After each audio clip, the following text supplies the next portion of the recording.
জীবনানন্দ দাশের কবিতা অবলম্বনে বনলতা সেন।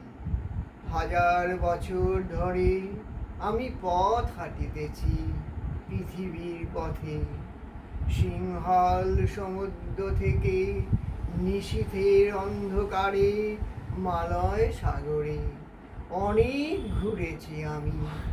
বিম্বিসার অশোকের ধূসর জগতে সেখানে ছিলাম আমি, আরো দূর অন্ধকারে বিদর্ভ নগরে।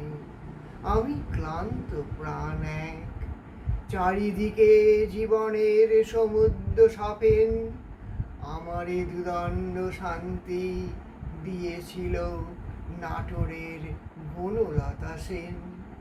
চুল তার কবেকার অন্ধকার বিদিশার নিশা, মুখ তার শ্রাবস্তির কারুকার্য অতি দূর সমুদ্রের পর।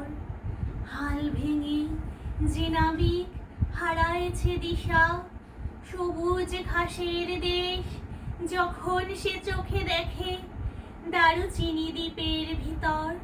তেমনি দেখেছি তারে অন্ধকারে, বলেছে সে এতদিন কোথায় ছিলেন।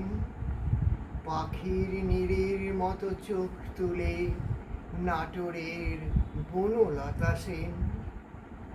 সমস্ত দিনের শেষে শিশিরের শব্দের মতন সন্ধ্যা আসে, ডানার রৌদ্রের গন্ধ মুছে ফেলেছি।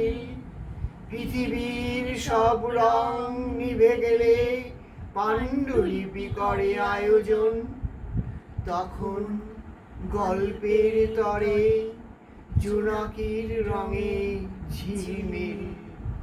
সব পাখি ঘরে আসে, সব নদী ফুরায়, এ জীবনের সব লেনদেন থাকে শুধু অন্ধকার মুখোমুখি বসিবার বনলতা সেন।